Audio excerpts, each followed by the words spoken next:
अथ श्री धन्य कुमार चरित्र समंत भद्र स्वामी जी विरचित चतुर्थ अधिकार।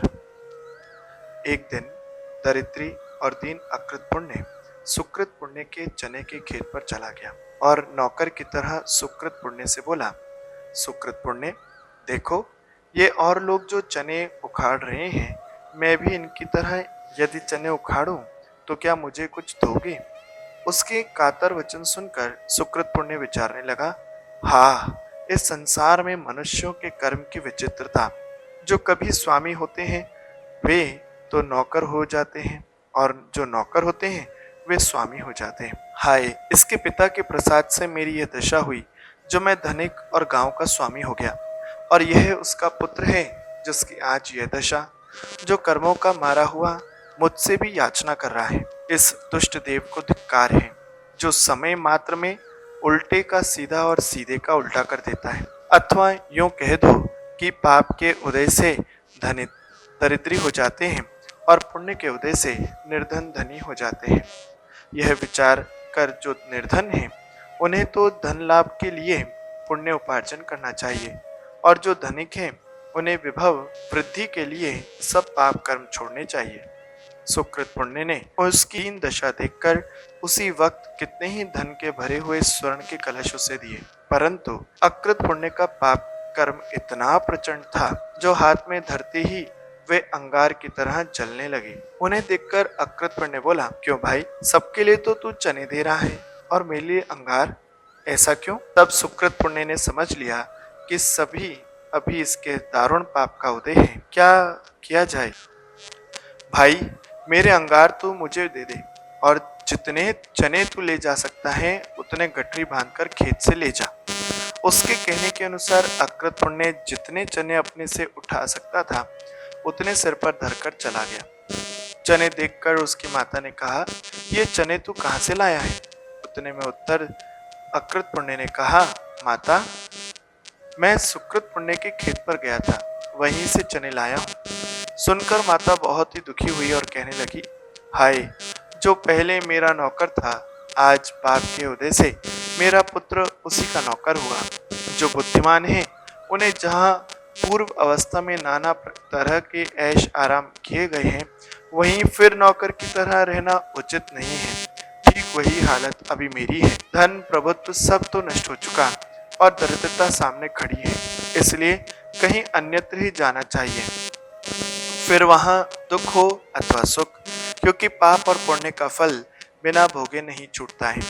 यही विचार कर अकृत पुण्य की माता ने चने का पाथे बनाया और पुत्र को साथ लेकर कहीं अन्यत्र जाने के विचार से प्रयाण यात्रा कर दी। सो चलती चलती अवंती के अंतर्गत सीमसवाक ग्राम में पहुंची और पुत्र का मार्ग श्रम दूर करने के लिए ग्राम के स्वामी के गृहांगण में बैठ गई। स्वामी का नाम था बलभद्र। उसे देखकर बलभद्र ने पूछा, माता, तुम कहाँ से आई हो और यहाँ किस लिए आई हो? कहाँ जाओगी? इतना पूछने पर भी बेचारी लज्जा के मारे कुछ उत्तर ना दे सकी। तब बलभद्र ने फिर आग्रह से कहा, तब बोली, भाई, पाप के उदय से जीवों को बहुधा दुख उठाने पड़ते हैं। मैं देव की मारी मगध देश से यहाँ आ निकली हूँ और वहीं जाऊंगी जहाँ मेरी आजीविका हो सकेगी। यह सुनकर बलभद्र बोला, यदि तेरी ये इच्छा है तो यहीं रह और मेरे घर में भोजन बनाया कर, और तेरा पुत्र मेरे गाय के बच्चों को वन में चरा लाया करेगा। मैं तुम्हारे लिए उचित वस्त्र भोजन का प्रबंध कर दूंगा। उसने बलभद्र के कहने को स्वीकार लिया। बलभद्र ने उसके रहने के लिए अपने घर ही के पास एक छोटी सी झोपड़ी बनवा दी। माता पुत्र वहीं पर रहकर उसकी नौकरी करने लगे और बलभद्र के द्वारा दिए हुए वस्त्र भोजन आदि से अपने निर्वाह करने लगे। बलभद्र के 7 भाई पुत्र थे। उनके प्रातः काल खाने के लिए सदा खीर का भोजन बना करता था। सो उन्हें खीर खाते हुए देखकर अकृत पुण्य भी अपनी माँ से रोज रोज खीर मांगने लगा। माता ने उत्तर दिया, पुत्र, तू नहीं जानता कि बिना पुण्य के ऐसा उत्तम खाना नहीं मिल सकता। तूने ना तो परभव में और ना यहीं कुछ पुण्य कमाया है। अब तू ही कहे, मैं तुझे कहाँ से खीर का भोजन दे सकती हूँ? देख, उत्तम भोजन, उत्तम वस्त्र, धन धान्य और सुख, ये सब धर्म के बिना कभी नहीं मिलते हैं। इसी तरह उसे उसकी माता ने खूब समझाया, तो भी वह कर्तव्य अकर्तव्य को ना जान सका। इसलिए प्रतिदिन वह खीर मांगा करता था और ना मिलने पर रोता कर ऐसे रोता हुआ देखकर बलभद्र के पापी पुत्र बेचारे को थप्पड़ मारते। इसी तरह मारते मारते एक दिन उसे कहीं अधिक चोट लग गई, सो उसका मुंह सूजकर विकृत हो गया। अकृत पुण्य की ऐसी दशा देखकर बलभद्र ने उससे पूछा, क्यों, यह मुख कैसे सूज गया है? उसने कहा, प्रभु, खाने को खीर मांगा करता था, परंतु था तो पाप का उदय, सो वह कैसे मिल सकती थी? उसके बदले में आपके पुत्रों ने मेरी यह दशा की है। यह सुनकर बलभद्र को बड़ी दया आई, सो उसने अकृत पुण्य की माता से कह दिया, तू मेरे घर से दूध, घी, चावल, शक्कर अपने घर ले जाकर खीर बनाना और उसे पुत्र को खिलाकर उसकी अभिलाषा पूरी करना। बलभद्र से कहे अनुसार वह चावल वगैरह अपने घर लाई और पुत्र से बोली, पुत्र, आज मैं तुझे खीर खाने को दूंगी, सो तू घर पर जल्दी आ जाना। अकृत पुण्य माता से यह कहकर कि जैसा तुम कहती हो वही करूंगा, गाय के बच्चों को लेकर खुशी के साथ वन में चला गया। उधर उसकी माता ने खीर बनाई। इतने में मध्याह्न होते होते अकृत पुण्य भी घर पर आ गया। उसे वहां बैठाकर और यह कहकर, पुत्र, यदि तुम कोई साधु हमारे घर पर आ जावे तो यहाँ से जाने मत देना, उन्हें दान देकर बाद में हम खावेंगे। दान पुण्य प्राप्ति का कारण है। देख, उत्तम पात्र को दान देने से हम लोगों को जन्म जन्म में ऐसा ही उत्तम आहार मिला करेगा और सब तरह का सुख भी मिलेगा। उत्तम दान देने से ही गृहस्थ आश्रम सार्थक होता है, दोनों लोकों में सुयश फैलता है, पुण्य कर्म का बंध होता है, दानी लोगों को उत्तम सुख संपत्ति मिलती है। जिन लोगों के यहाँ उत्तम पात्रों को दान नहीं दिया जा सकता, उनका गृहस्थाश्रम पत्थर की नाव की तरह है, पाप का कारण है, अशुभ है और दुर्गति को देने वाला है। देख, हमने पहले दान नहीं दिया, इसी से तो आज दरिद्रता का दुख सहना पड़ता है और यही कारण है कि हमको उत्तम उत्तम भोजन नहीं मिलता। इसलिए दान जरूर देना चाहिए, जिससे हमारा गृहस्थाश्रम और जीवन सफल होगा, साथ ही उत्तम पुण्य तथा लक्ष्मी की संप्राप्ति हो सकेगी। ऐसा कहकर जल भरने के लिए चली गई।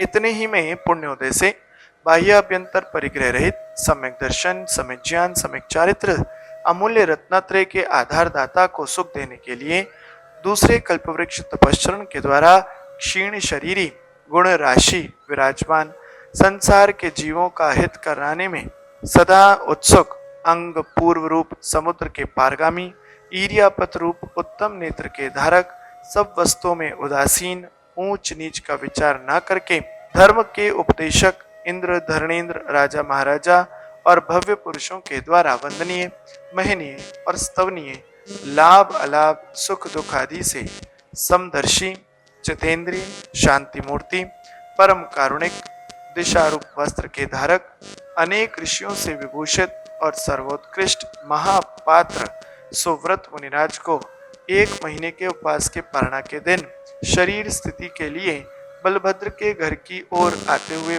पास ही में देखकर अकृत पुण्य शुद्ध मन से विचारने लगा, आहा, ये बड़े भारी साधु हैं, देखो, इनके पास वस्त्र आदि कुछ भी नहीं है, ये मेरे बड़े भारी पुण्य से आए हैं, इन्हें मैं ना जाने दूं।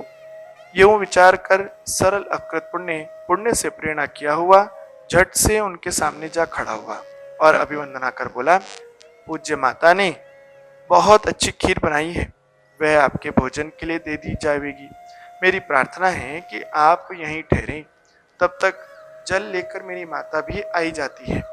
मुनिराज उसे ये समझाकर कि हमारा ये मार्ग नहीं है, रास्ते में धीरे धीरे चलने लगे।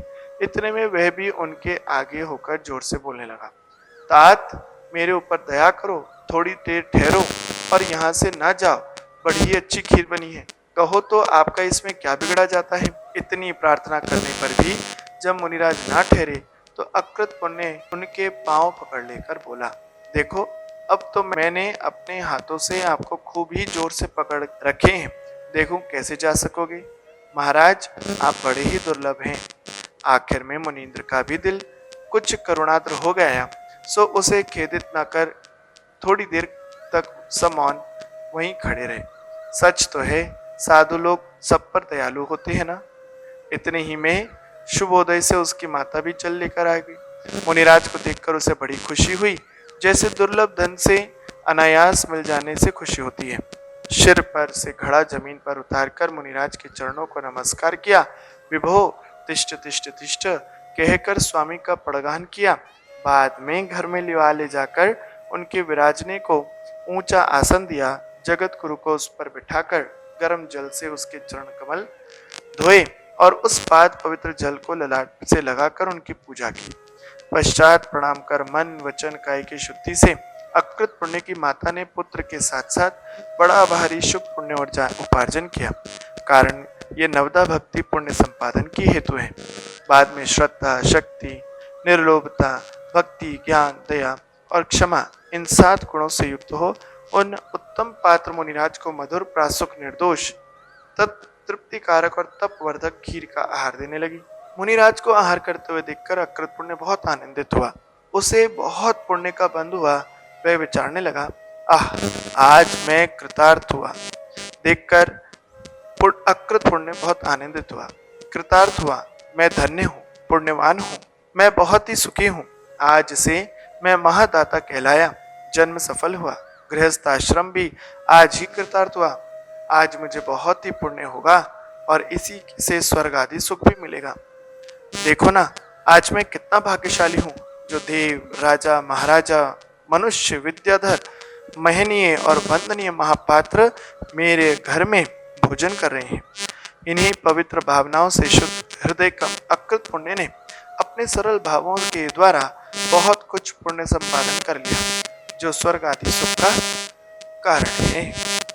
उधर जितेंद्र योगीराज ने बड़े बड़े शांत भावों से स्वाद वगैरह का विचार न कर पानी पात्र में आहार का कर दाता को पावन किया और बाद में उन्हें शुभ आशीर्वाद देकर आप ध्यानाध्ययन के लिए वन की तरफ विहार कर गए। मुनिराज अक्षीण महानस रिद्धि से विभूषित थे। शास्त्रों का यह लेख है कि जिस दाता के यहाँ उक्त रिद्धिधारक साधुओं का आहार हो जाता है, फिर उस दिन उनके यहाँ भोजन सामग्री कम नहीं होती। उससे चक्रवर्ती के सैन्य तक का भोजन हो सकता है। ठीक ऐसा ही अकृत पुण्य के यहाँ रिद्धिधारी मुनिराज का आहार होने से हुआ। भोजन सामग्री अक्षय हो गई। जब मुनिराज आहार करके चले गए, तब अकृत पुण्य को माता ने अपने पुत्र को यथेष्ट जिमाया और आपने भी जिमा, परंतु देखती है तो भोजन सामग्री उतनी है। तब उसने अपने स्वामी बलभद्र को सकुटुंब भोजन के लिए बुलाया और उन्हें खूब जिमाया। तब भी जम गई। जब कमी नहीं हुई तो सारे शहर के लोगों को जिमा दिया। उस महादान से माता पुत्र की बहुत ही प्रसिद्धि हुई। उन्हें सब लोग मनाने लगे। चंद्र की तरह निर्मल यश चारों ओर फैल गया और पुण्य उपार्जन के कारण वह करने वाले कहलाए। कुमार सुनो, यदि दान दुर्गति का नाशक है, हित का करने वाला है, इसलिए बुद्धिमानों को दान देने में कभी आगा पीछा नहीं करना चाहिए। दान के द्वारा ही गृहस्थता गुणवती कही जाती है।